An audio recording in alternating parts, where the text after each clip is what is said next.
Good morning বন্ধুরা।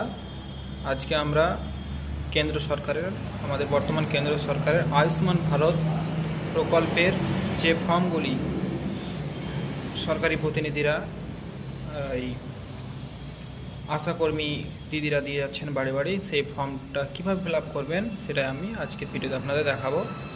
তো যেগুলো ফিল আপ করতে হবে, কিছু কিছু তথ্য অটো ফিল আপ হয়ে আসছে, আর কিছু কিছু তথ্য আমাদের ফিল আপ করতে হচ্ছে।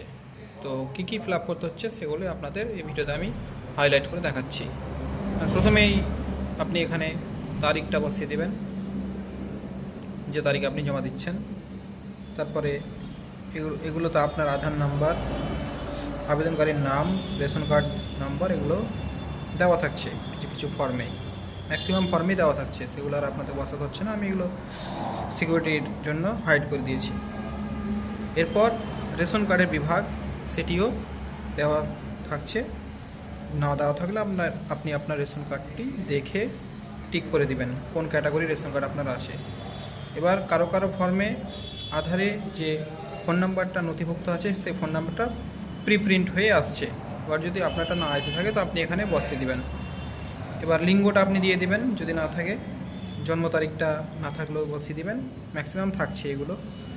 আর ঠিকানাটা অনেকের পূর্ণ হয়ে আসছে, কারো শুধু একটা গ্রামের নামটাই শুধু আসছে। যদি শুধু গ্রামের নাম থাকে এইটার মতো, তাহলে আপনি post office, police station, district পিনকোডটা বসিয়ে দেবেন। কারো কারো পুরোটাই পূরণ হয়ে আসছে, সেক্ষেত্রে আপনাকে আর বসাতে হচ্ছে না। এবার জেলাটা আপনি করে দিলেন, যদি না থাকে তো আপনি লিখে দেবেন, থাকলে তো কোনো ব্যাপারই নেই। তারপরে সেই একইভাবে ব্লক বা পৌরসভা, গ্রাম পঞ্চায়েতের নাম বা ওয়ার্ডের নাম এখানে দিয়ে দিবেন। পরিবার প্রধানের নামটা এখানে আসছে, না থাকলে আপনি দিয়ে দেবেন, ম্যাক্সিমাম আসছেই। এবার পরিবারে কজন সদস্য সেটা আপনি ফিল আপ করে এখানে লিখে দিবেন। 3 জন হলে 3 জন, 5 জন হলে 5 জন, যতজন হবে এখানে বসিয়ে দেবেন আপনি। এবার প্যান কার্ড নাম্বারটা আপনি এখানে লিখে দিবেন, আপনার প্যান কার্ডের উপরেই নাম্বারটা রয়েছে। এবার আসছে এপিক নম্বর, ভোটার কার্ড থেকে এপিক নম্বরটা এখানে লিখে দিবেন।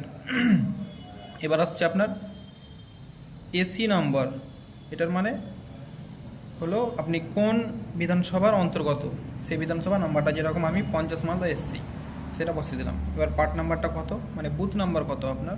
এবার ক্রমিক নাম্বারের ক্ষেত্রে আমি একটু বলে দিই আপনাদের, যেহেতু এসআইআর চলেছিল, অনেকের নাম কেটেছে, জুড়েছে, বা আপডেটটা একটু ভালো পরিমাণে হয়েছিল, ওই জন্য হয়তো ক্রমিক নাম্বারটা